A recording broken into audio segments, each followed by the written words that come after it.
আসসালামু আলাইকুম, স্বাগত জানাচ্ছি চ্যানেল আই সংবাদে। সংবাদ কক্ষে আপনাদের সাথে আছি আমি প্রিয়াঙ্কা। বিস্তারিত সংবাদে শুরুতেই জানিয়ে দিচ্ছি ফ্রেশ আটা, ময়দা, সুজি সংবাদ শিরোনামগুলো। সাবেক প্রধান বিচারপতি এবিএম খায়রুল হক ধানমন্ডির বাসা থেকে গ্রেপ্তার, আদালতে হাজির করার কথা আজ।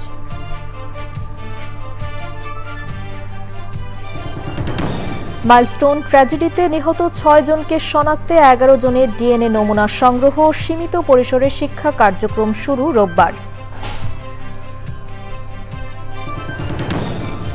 বিমান দুর্ঘটনায় নিহত ২ শিক্ষককে রাষ্ট্রীয় সম্মাননা জানানোর সিদ্ধান্ত, নিহতদের পরিবার ও আহতদের প্রয়োজনীয় সহায়তার প্রতিশ্রুতি। বাংলার বাঘ রক্ষায় সচেতনতা ও সমন্বিত উদ্যোগের তাগিদ, আসন্ন বাঘ দিবসে প্যান্টোনিক্স টাইগার রান ঢাকা নিয়ে সংবাদ সম্মেলন।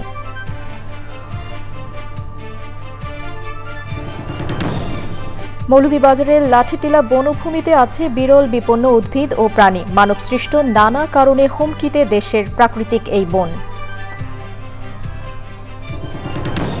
এবং মিরপুর হোম অফ ক্রিকেটে পাকিস্তানের বিপক্ষে তৃতীয় টি-20তে সন্ধ্যায় মাঠে নামছে বাংলাদেশ, প্রতিপক্ষকে হোয়াইট ওয়াশ করার মিশন।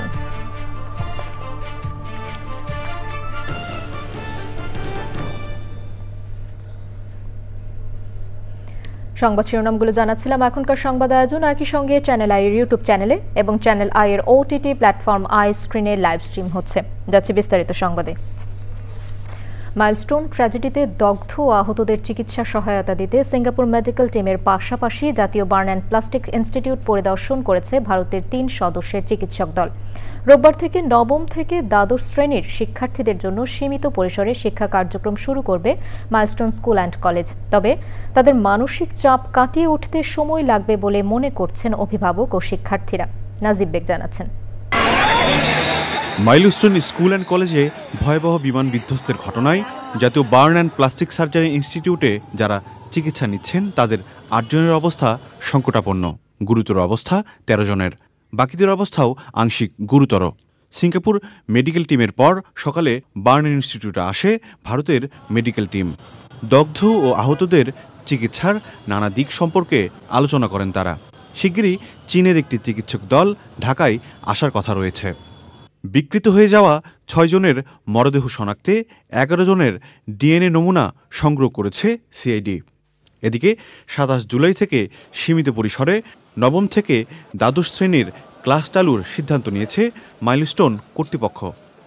এখন মনে হবে উপর দিয়ে বিমান উড়ে গেল, এখন পড়তে পারে আমাদের উপর, বা একটা আতঙ্ক সৃষ্টি হবে বা ভয় কাজ করবে ভিতরে।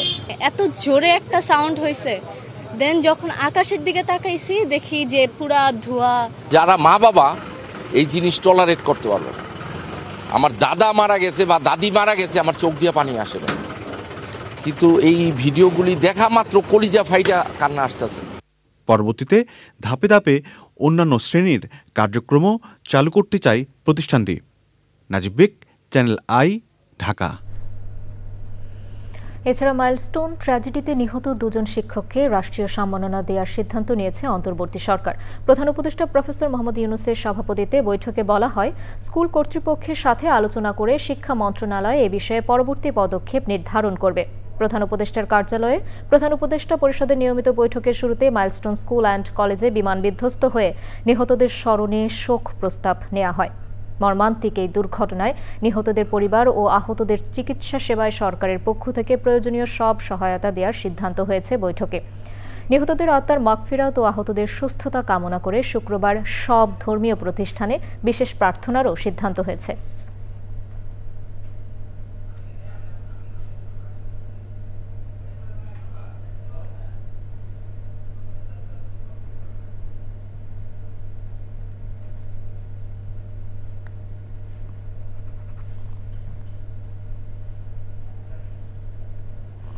সাবেক প্রধান বিচারপতি এবিএম খায়রুল হককে আটক করেছে গোয়েন্দা পুলিশ। বৃহস্পতিবার সকাল 8:30টার দিকে রাজধানী ধানমন্ডির একটি বাসা থেকে তাকে আটক করে ডিবি অফিসে নেওয়া হয়। এই মুহূর্তে ডিবি কার্যালয়ে আছেন শহীদুল্লাহ রাজু, যাচ্ছে তার কাছে। রাজু, এবিএম খায়রুল হককে কখন আদালতে নেওয়া হতে পারে? তার বিরুদ্ধে কোন কোন মামলা আছে?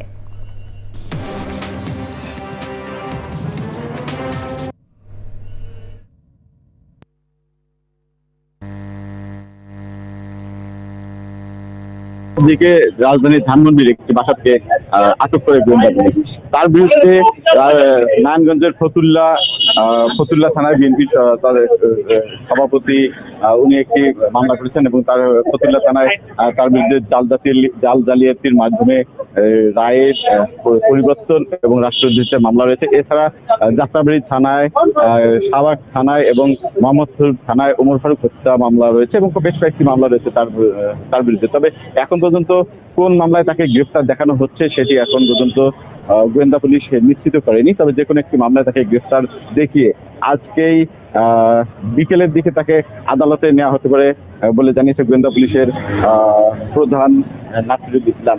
এবং তাকে সকাল 8:30টার দিকে ধানমন্ডি বাসা থেকে গ্রেফতার করা হয় এবং প্রধান বিচারপতি খায়রুল ইসলাম কিন্তু তত্ত্বাবধায়ক সরকারের মামলার রায় বা তত্ত্বাবধায়ক সরকার ব্যবস্থা বাতিল, ফতোয়া বাতিল সহ বেশ কিছু আলোচিত মামলার রায় দিয়েছেন এবং এসব মামলা রায়ের মাধ্যমে কিন্তু সমালোচিত হয়েছেন। এবং আরেকটি বিষয় জানিয়ে রেখে যে বিএনপিপন্থী আইনজীবীরা কিন্তু খায়রুল হকের বিচার দাবি করছেন যাতে তার সুষ্ঠু বিচার হয় এবং তারা বিবৃতি দিয়েছেন। এবং খায়রুল হককে এখন পর্যন্ত ডিবি কার্যালয়ে রাখা হয়েছে এবং ডিবি সূত্র আমাদেরকে জানিয়েছে যে তার বিরুদ্ধে যে মামলা হয়েছে এবং তাকে কোন মামলায় রিমান্ড দেখানো হবে এবং কোন মামলায় গ্রেফতার দেখানো হবে সেগুলো প্রক্রিয়াধীন চলছে। এসব প্রক্রিয়া শেষে তাকে হয়তোবা আজ বিকেলের দিকে রাজধানী আদালতে নেওয়া হবে এবং তার পরবর্তী কার্যক্রম জানা যাবে। প্রিয়াঙ্কা, ধন্যবাদ রাজু আপনাকে। আমরা পরবর্তীতে আরো জানবো আপনার কাছে। যান্ত্রিক সমস্যার কারণে বিমানের ফ্লাইট 1 সপ্তাহের মাথায় তৃতীয়বারের মতো জরুরি অবতরণ করেছে। সকালে দুবাই থেকে চট্টগ্রাম আসে বিমানের ফ্লাইট BG148। চট্টগ্রামের যাত্রীদের নামানোর পর 287 জন আরোহী নিয়ে ফ্লাইটটি সকাল 8:37 ঢাকার উদ্দেশ্যে ফ্লাই করে। চট্টগ্রাম থেকে ফ্লাই করার পরপরই বোয়িং 787-900 সিরিজের ড্রিমলাইনার এয়ারক্রাফট এর ল্যান্ডিং গিয়ারে ত্রুটি দেখা দেয়। ফ্লাইটটি আকাশে ওঠার পর ল্যান্ডিং গিয়ারের ভেতরে ঢুকে গেলেও এর কাভার বন্ধ হচ্ছিল না। ক্যাপ্টেন ককপিট থেকে চেষ্টা করেও ল্যান্ডিং গিয়ারের কাভার লাগাতে ব্যর্থ হন। আকাশে 21 মিনিট ওড়ার পর ক্যাপ্টেন হাসিব এবং ফার্স্ট অফিসার আরমান ফ্লাইটটি সকাল 8:58 আবার চট্টগ্রাম শাহ আমানত আন্তর্জাতিক বিমানবন্দরে নিরাপদে জরুরি অবতরণ করান। যাত্রীদের ফ্লাইট থেকে নামিয়ে লাউঞ্জে অপেক্ষা করানোর পর বেলা 11টার দিকে মাস্কাট থেকে আসা বিমানের আরেকটি ফ্লাইটে তাদের ঢাকায় পাঠানো হয়।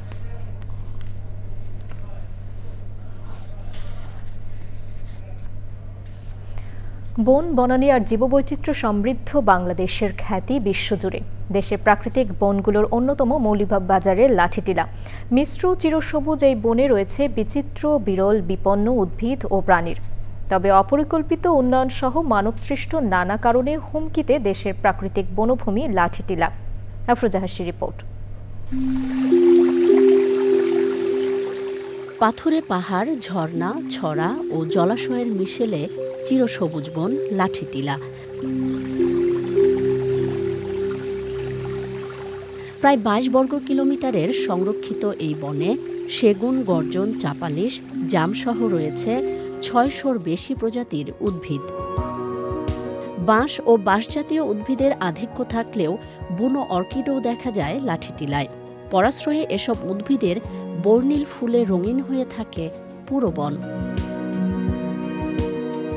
এশীয় হাতি, মেছো বিড়াল, গন্ধগোকুল, চশমা পরা হনুমান, মুখ পোড়া হনুমান, লাল বানর, লজ্জাবতী বানর, উড়ন্ত কাঠবিড়ালি সহ এই বনে দেখা মেলে বিপন্ন অনেক প্রাণীর। লাঠিটিলা বন যেন পাখির স্বর্গরাজ্য। শিকারী পাখি, কালোবাজ, তিলা নাগ ঈগল, পাতি ময়না, পাহাড়ি নীলকান্ত ও মৌটুসি সহ বিভিন্ন প্রজাতির পেঁচার বিচরণ এই বনে।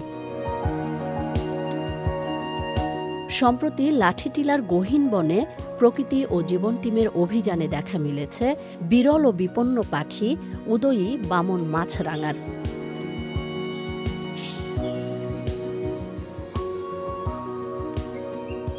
বর্ণিল প্রজাপতিদেরও উৎকৃষ্ট আবাসস্থল লাঠিটিলা।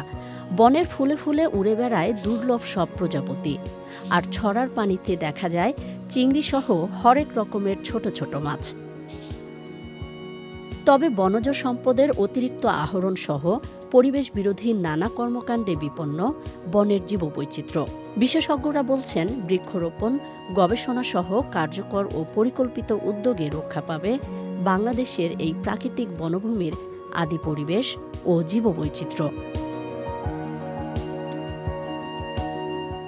আফরোজা হাসি, প্রকৃতি ও জীবন ডেস্ক, চ্যানেল আই। লাঠিটিলা বন্যী বিশেষ পর্ব দেখবেন রাত 10:15 প্রকৃতি ও জীবন অনুষ্ঠানে। নগরীর তরুণ প্রজন্মকে ছাদ কৃষির সঙ্গে যুক্ত করে তাদের কৃষি ও প্রকৃতির সান্নিধ্যে থাকার সুযোগ তৈরি করা প্রয়োজন। এতে গ্যাজেট আসক্তি যেমন কমবে, বাড়বে খাদ্য উৎপাদনের সঙ্গে যুক্ত থাকার মানসিক প্রশান্তি। রাজধানীর বনশ্রীতে ছাদ কৃষি উদ্যোক্তা শেখ আকরাম হোসেন এমনটি মনে করেন। আরও জানাচ্ছেন শাইখ সিরাজ। ঢাকার বনশ্রীতে 2200 বর্গফুটের এই ছাদটিতে 2 ধাপে সাজানো হয়েছে কৃষির আয়োজন। সরকারি চাকরি থেকে অবসর নিয়ে উদ্যোক্তা শেখ আকরাম হোসেন কর্মব্যস্ত এবং সবুজের সান্নিধ্যে থাকার পরিকল্পনায় নিজ ভবনে গড়েছেন এই ছাদ কৃষি। চিন্তাটা কিভাবে আসলো যে আমি বাড়ির ছাদের উপর এরকম কৃষির আয়োজন করব? আমার বাপদাদার বাগান বাড়ি আছে, আমি বাগান প্রিয়, বাগান প্রেমী। আর দ্বিতীয় হলো প্রেরণা আপনি। এখানে যা শাকসবজি হয় এ দিয়ে তো আপনার তো হয়ে যায় এবং উদ্বৃত্ত তো থাকে। উদ্বৃত্ত আমার আত্মীয় স্বজনকে ডিস্ট্রিবিউট করি। এই সিজনে আমার কোনো তরকারি কিনতে হয় নাই। এখন এখান থেকে শুধু পারিবারিক পুষ্টি চাহিদাই মিটছে না, নিয়মিত পরিশ্রমে দূর হচ্ছে তার শারীরিক অসুস্থতাও। সকালবেলা 2 ঘন্টা এখানে কাজ করি, আমার ব্যায়াম করা হয়ে যায়। ডায়াবেটিসের রোগী হাঁটতে হয়, আমার হার্ট অপারেশন আছে, বাইপাস। তবে তার আশঙ্কা, নগরে বেড়ে ওঠা নতুন প্রজন্ম হারাচ্ছে কৃষি এবং প্রকৃতির প্রতি টান। অনেক রিকোয়েস্ট করি যে বাবা আসো, দেখো একটা গাছে ফুল ফোটে, ফুল থেকে একটা বের হয়, তারপর আস্তে আস্তে বড় হয়, সবজি হয়, একটা ফল হয়, তোমরা একটু দেখো। কিন্তু ইন্টারেস্টেড না, তার কারণে এরা আসক্ত হয়ে গেছে মোবাইলে। ডিভাইসটা ছিল তোমার হাতে একটা গ্যাজেট, এটা কি বলো তোমরা গ্যাজেট। তুমি সারাদিন কতক্ষণ সময় এখানে কাটিয়েছো?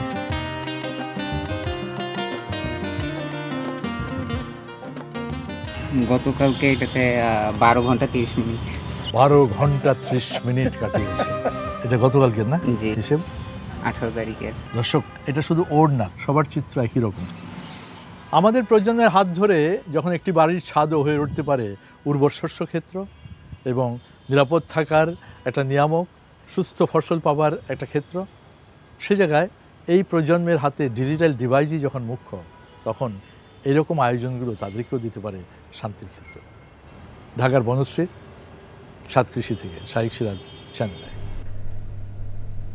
এ নিয়ে বিস্তারিত প্রতিবেদন দেখবেন আজ বেলা 3:05 হৃদয়ে মাটি ও মানুষের ডাক অনুষ্ঠানে। সাহসিকতা ও শক্তিমত্তায় পৃথিবী খ্যাত বাংলার বাঘ রক্ষায় সচেতনতা ও সমন্বিত উদ্যোগ জরুরি বলেছেন প্রকৃতি ও জীবন ফাউন্ডেশনের চেয়ারম্যান, প্রকৃতি বন্ধু বীর মুক্তিযোদ্ধা মুকিত মজুমদার বাবু। বাঘ দিবস উপলক্ষে অনুষ্ঠেয় প্যান্টোনিক্স টাইগার রান ঢাকা 2025-এর টি-শার্ট, ক্যাপ, মেডেল ও ব্যাকপ্যাক উন্মোচন ও সংবাদ সম্মেলনে যোগ দিয়ে বিশিষ্টজনেরা পরিবেশ বান্ধব পরিকল্পনা ও সমন্বিত উদ্যোগে গুরুত্ব আরোপ করেন। আফরোজা হাসির রিপোর্ট। বাংলাদেশের গর্ব, অদম্য সাহস আর ক্ষিপ্রতার প্রতীক বেঙ্গল টাইগার। চোরা শিকার, আবাসস্থল ধ্বংস, খাদ্যাভাব ও জলবায়ু পরিবর্তনজনিত প্রাকৃতিক বিপর্যয়ে বিপন্ন বাংলার বাঘ। এমন বাস্তবতায় বাঘের প্রাকৃতিক আবাসস্থল সুন্দরবন সংরক্ষণে জনসচেতনতা বৃদ্ধিতে আয়োজিত হচ্ছে প্যান্টোনিক্স টাইগার রান ঢাকা 2025। তেজদীপ্ত, ওরাই জানে অজেয়কে জয় করতে, ওরাই পারে বাঘের মতো বাংলাদেশকে বিশ্বের কাছে তুলে ধরতে। সংবাদ সম্মেলনের শুরুতেই মাইলস্টোন ট্র্যাজেডিতে হতাহতদের স্মরণে 1 মিনিট নীরবতা পালন করা হয়। সুন্দরবনের অতন্দ্র প্রহরী বাংলার বাঘই নয়, বাস্তুতন্ত্রের ভারসাম্য রক্ষায়, জীববৈচিত্র্য সংরক্ষণে গুরুত্ব আরোপ করেন বিশিষ্টজনেরা। 5:30 দৌড়টা শুরু করার চেষ্টা করব এমপি থিয়েটার থেকে। শুধু একটা রাউট হবে, 7.5 কিলোমিটার হলো হাতিরঝিলের রাউট। তো আমরা একটা রাউটই করছি, কারণ আমরা প্রথমবার শুধু সচেতনতাই করতে চাই, তারপর হয়তো আমরা ফুল ম্যারাথনের দিকে যাব। বাঘ শুধুমাত্র আমাদের এক জাতীয় পশু না, এটা আমাদের ন্যাশনাল সিম্বল, এটা আমাদের কালচারের সাথে ওতপ্রোতভাবে জড়িত। ভবিষ্যতের যারা নতুন প্রজন্ম আসবে তারা যেন আরও বেশি সচেতন হয় এবং আমরা যাতে আমাদের ন্যূনতম দায়িত্বটুকু পালন করতে পারি এবং দেশে বাঘ রক্ষার কাজটা যাতে আমরা মানুষের মধ্যে ছড়িয়ে দিতে পারি। বাঘকে টিকিয়ে রাখার জন্য কিন্তু ব্যাপক গণসচেতনতার প্রয়োজন।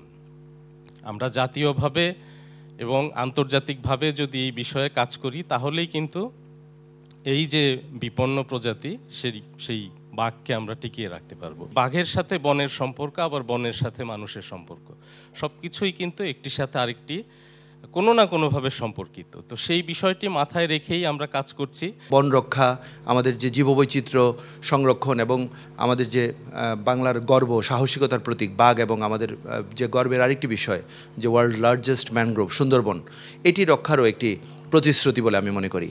ভবিষ্যতের বাসযোগ্য ধরিত্রী বিনির্মাণে প্রাণ প্রকৃতি রক্ষায় বিশ্বব্যাপী সচেতনতার বার্তা ছড়িয়ে দেওয়ার আহ্বান জানান প্রকৃতি বন্ধু বীর মুক্তিযোদ্ধা মুকিত মজুমদার বাবু।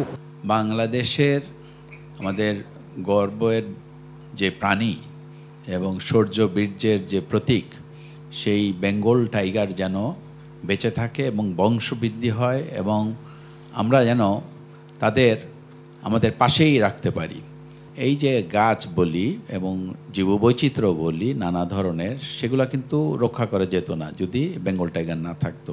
যাই আছে আমাদের চারপাশে, যে ধরনের প্রাণী আছে, সবাইকে কিন্তু আমাকে রক্ষা করতে হবে। আমাদের এই পরিবেশ প্রকৃতি কিন্তু দিন দিন বাংলাদেশের এমন একটি জায়গায় চলে যাচ্ছে, সেখানে আমরা আমাদের আশেপাশের গাছপালা, প্রাণী, এই সব কিছুকে যদি রক্ষা না করতে পারি, দুর্বিষহ হয়ে যাবে আমাদের জীবন এই বাংলাদেশে। এবং আমরা আমাদের ভবিষ্যৎ প্রজন্মের জন্য কী রেখে যাচ্ছি সেটাও কিন্তু ভাবতে হবে, যদি আমরা এখনই সচেতন না হই। যারা রেজিস্ট্রেশন করেছেন 26 তারিখের জন্য, তারা কিন্তু ফিজিক্যালি এখানে করছেন, দৌড়চ্ছেন মিনি ম্যারাথনে, পাশাপাশি আমরা কিন্তু এটা ভার্চুয়ালি এই রানটা কিন্তু কন্টিনিউ করব এরপরেও, এবং সেটা আমরা এ মাসের শেষ পর্যন্ত কন্টিনিউ করব। আসলে অ্যাওয়ারনেসটা যত বেশি ছড়ানো যায় এবং সারা পৃথিবী ব্যাপে যত বেশি ছড়াতে পারবো আমরা এই সচেতনতা, ততই কিন্তু আমরা এই বাঘকে রক্ষা করতে পারবো। এরপর প্যান্টোনিক্স টাইগার রান ঢাকা 2025-এর টি শার্ট, ক্যাপ, মেডেল ও ব্যাকপ্যাক উন্মোচন পর্ব শেষে সচেতনতার বার্তা নিয়ে আয়োজিত শোভাযাত্রা তেজগাঁওয়ের বিভিন্ন সড়ক প্রদক্ষিণ করে। প্রকৃতি ও জীবন ফাউন্ডেশনের আয়োজনে প্যান্টোনিক্স টাইগার রান 2025-এর title sponsor Incepta pharmaceuticals limited, media partner channel I. Afroza Hasi, channel I, Dhaka. এবারে বাংলাদেশ পাকিস্তান টি-20 সিরিজ।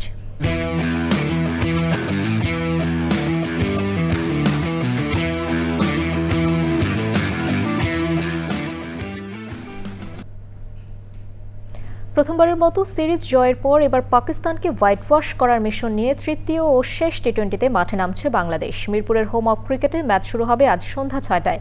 শ্রীলঙ্কা সিরিজের পর ঘরের মাঠে পাকিস্তানের বিপক্ষে পরপর 2 টি-20 জিতে ট্রফি নিশ্চিত করেছে অধিনায়ক লিটন দাসের দল। এতে প্রথমবারের মতো ক্রিকেটের শর্ট ফরম্যাটে পাকিস্তানকে হোয়াইট ওয়াশ করার হাতছানি টাইগারদের সামনে। তবে লো স্কোরিং উইকেটে হোস্ট টাইগার ব্যাটার ধুঁকতে থাকায় সমালোচনায়ও পড়তে হয়েছে তাদের। টানা খেলা থাকায় ম্যাচের আগের দিন হোটেলেই বিশ্রামে কাটিয়েছেন টিম টাইগার্স। ওদিকে সালমান আগার পাকিস্তান চায় সিরিজের শেষ ম্যাচে সান্ত্বনার জয় নিয়ে বাড়ি ফিরতে। দর্শক, এবারে বিরতি। আর বিরতির পর যা থাকছে, 2026 টি-20 বিশ্বকাপের প্রস্তুতিতে ফেব্রুয়ারিতে ত্রিদেশীয় টি-20 টুর্নামেন্ট পাকিস্তান ও অস্ট্রেলিয়ার সঙ্গী হতে পারে বাংলাদেশ।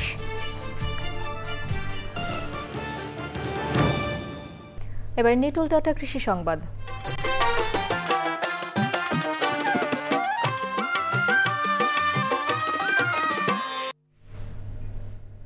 বাগেরহাটের মোরেলগঞ্জে 45 প্রজাতির দেশি বিদেশি আম গাছের বাগান করে তাক লাগিয়ে দিয়েছেন মোহাম্মদ রেজাউল আহসান। ফলন ভালো হওয়ায় বিদেশি জাতের আম বাগান গড়ে তুলতে আগ্রহী হচ্ছেন অনেকে। এবার প্রকৃতি সংবাদ।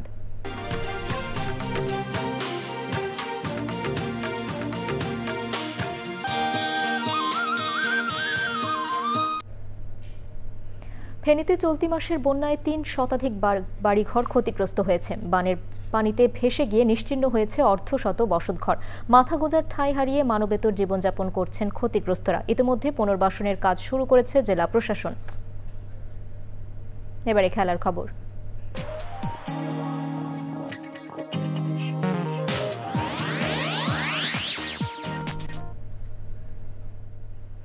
দেশের মাটিতে পাকিস্তানের বিপক্ষে টি-20 সিরিজ জয়ে এইসিসির সভা আয়োজনের সফলতার পাশাপাশি আরও একটি সুসংবাদের অপেক্ষায় বাংলাদেশ ক্রিকেট দল।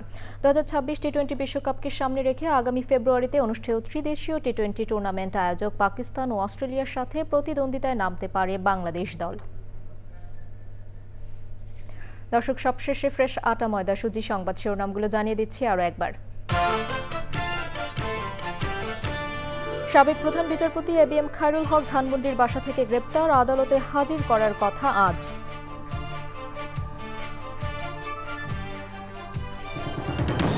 মাইলস্টোন ট্র্যাজেডিতে নিহত 6 জনকে শনাক্তে 11 জনের ডিএনএ নমুনা সংগ্রহ, সীমিত পরিসরে শিক্ষা কার্যক্রম শুরু রোববার।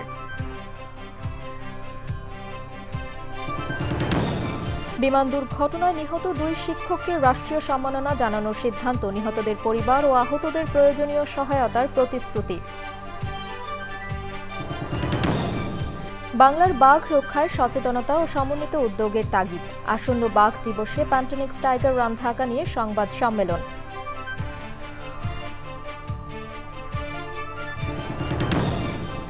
মানবসৃষ্ট নানা কারণে হুমকিতে মৌলভীবাজারের লাঠিটিলা বনভূমি, বিরল বিপন্ন উদ্ভিদ ও প্রাণী রক্ষার আহ্বান।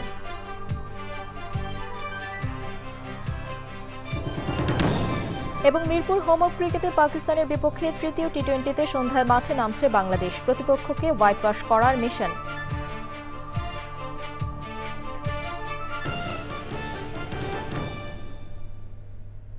দর্শক, এখনকার সংবাদ আয়োজন এ পর্যন্তই। এতক্ষণ সাথে থাকার জন্য ধন্যবাদ সবাইকে।